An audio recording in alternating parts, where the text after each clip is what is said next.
Баршаңызға сәлем.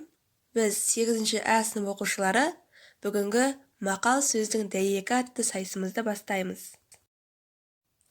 Мақал сөздің дәйегі атты бұл сайыстың жүргізушісі мен Сансызбаева Ақмарал.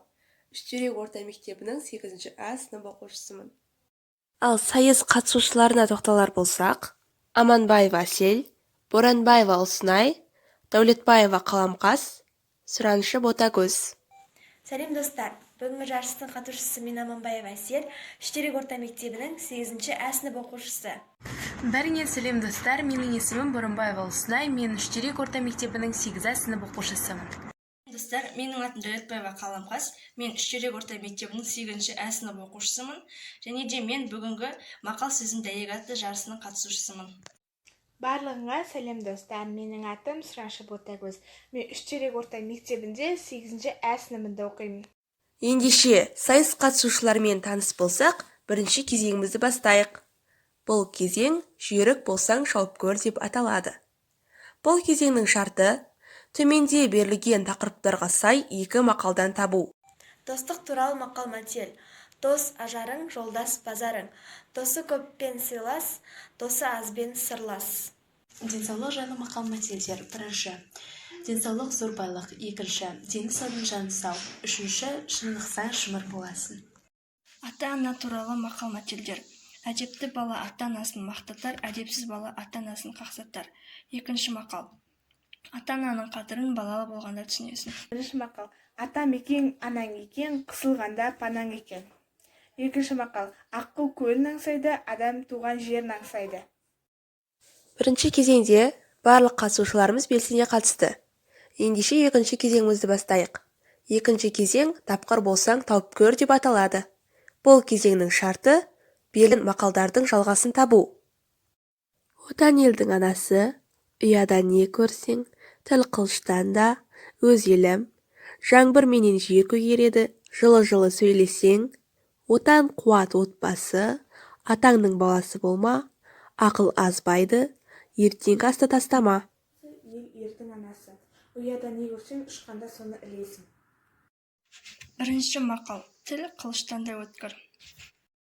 Екінші мақал. Өз үйім өлең төсегім. Мақал-мәтелдер сайысы. Бесінші мақал.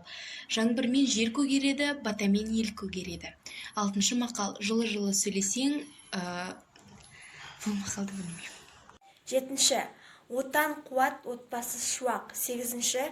Атаңның баласы болма, адамның баласы бол. Ал енді үшінші кезеңімізді бастайық.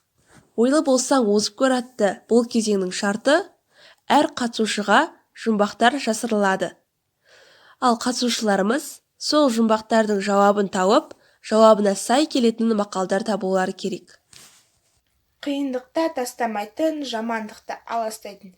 Ұстанғаны ізгі ниет, бұл қандай қасиет. Бұл жұмбақтың жауабы достық туралы мақал айтатын болсақ, 100 теңген болғанша 100 досың болсын. Екінші жұмбақ. Онда әке шешем тұрады, ата әже бауырларым бәрі бірге қосылып бір ұғымды құрады. Бұл жұмбақтың жауабы отбасы туралы мақал отан отбасынан басталады. Төбет өлең сүңгіген жетер әрең. Бұл жұмбақтың жауабы білім. Алыстайсың, мезетпен қашықтайсың, асықсаң аз балада табасың оны қайсысың. Бұл жұмбақтың жауабы уақыт. Жетінші. Дегенде емен екен, мен көрсем емен жолы төмен екен. Білімді ақын болсаң мен айтайын, Құраннан бір жас үлкен немен екен. Жауабы нан. Нан бар жерде ән бар. Сегізінші. Шіркіннің өзіне обалақ, жүреді аяқта домалап. Жауабы доп. Асық ойнаған доп ойнаған тоқтық. Мақал сөздің дәйегі атты бұл сайысымызға дерлік барлық қатысушыларымыз белсене қатысты. Сайысымызға қорытынды жасар болсақ, біз бұл сайыста қазақ халқының тарихына, әдебиетіне біраз тоқталдық.